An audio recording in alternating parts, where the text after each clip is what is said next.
Imagine a place so vast it could fit 7 football fields. This is the Centro de Confinamiento del Terrorismo, or as it's known, CCOT. With room for a staggering 40,000 inmates, it's not just any prison.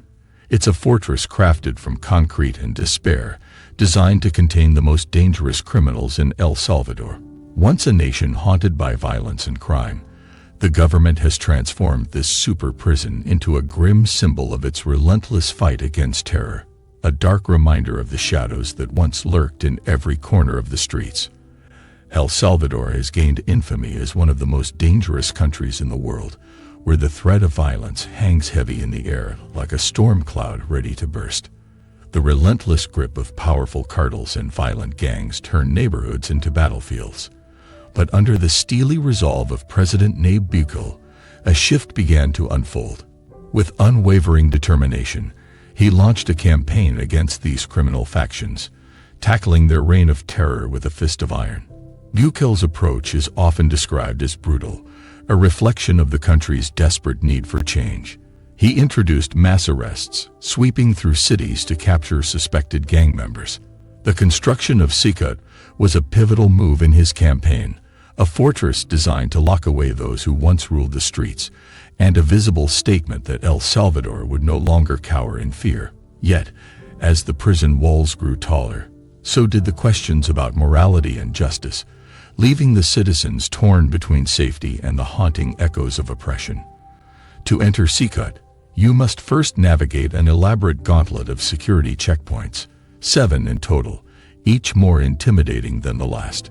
Picture yourself driving towards a massive wall that looms ahead like the gates of a modern-day hell.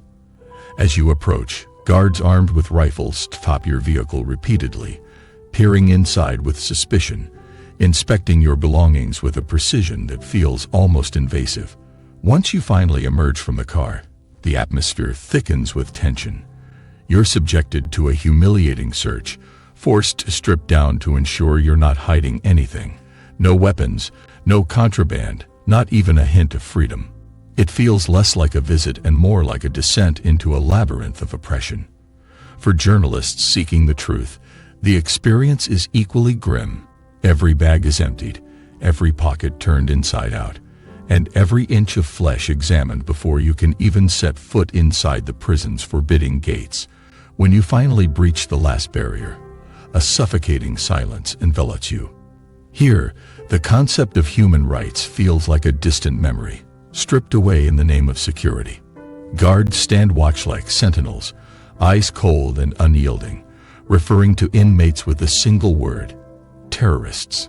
This label acts like a guillotine, severing any remnants of their humanity and painting them as faceless monsters in a world that has little room for compassion.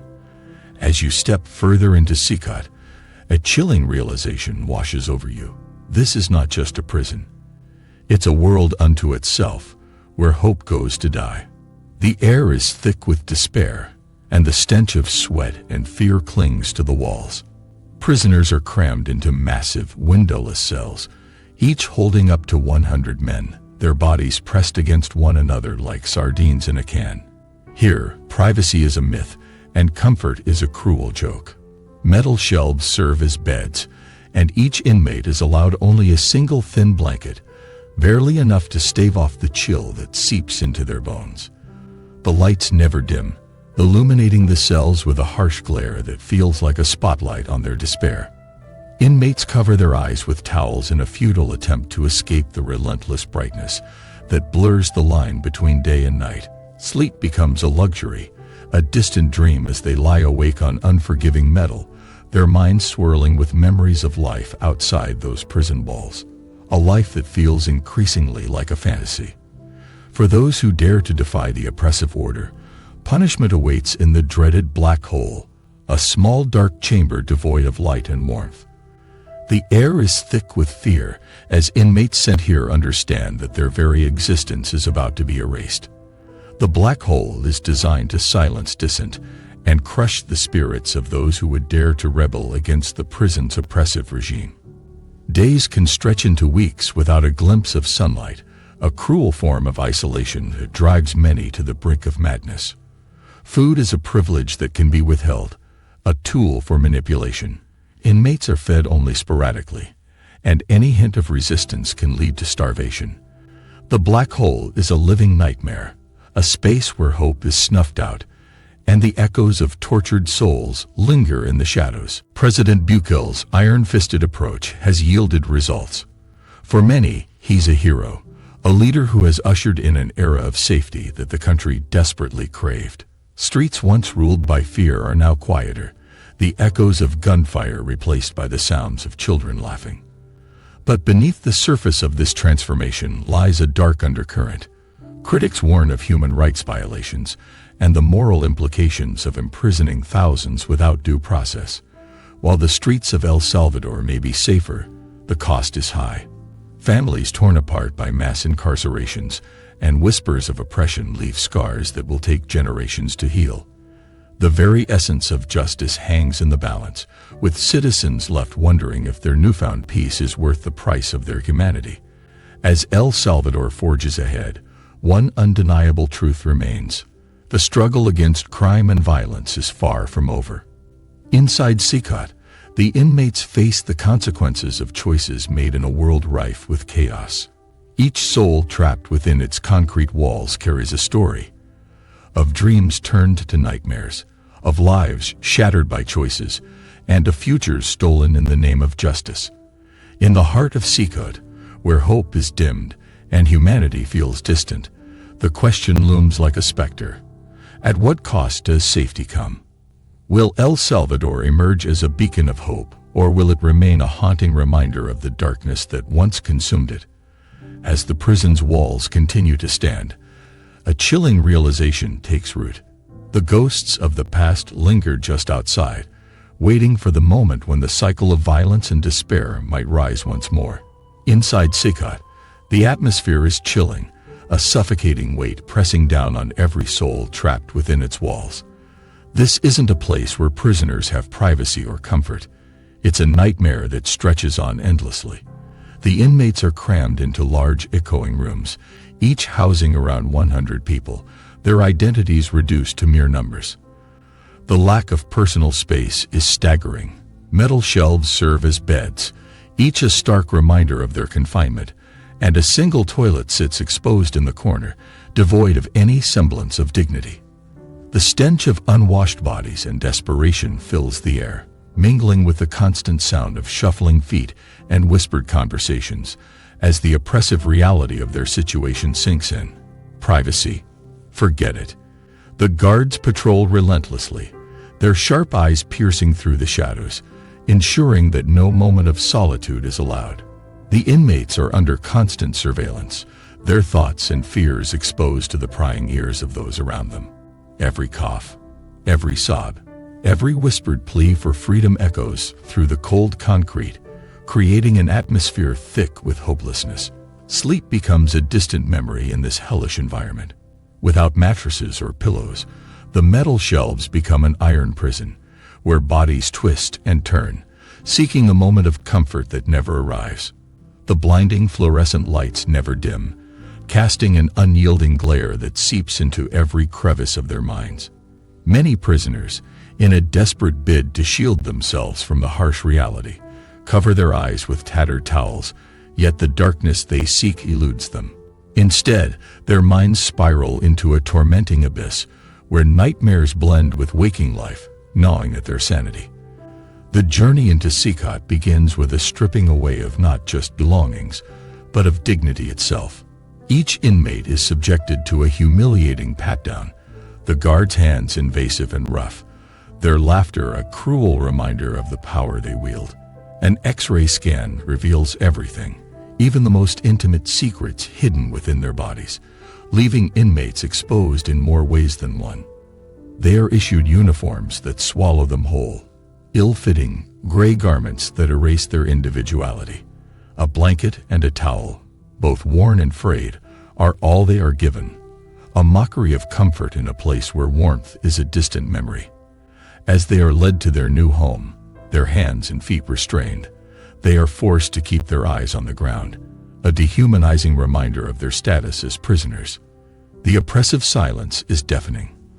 The only sounds are the heavy boots of guards echoing against the cold floors, the crunch of sand underfoot, a constant reminder of their entrapment.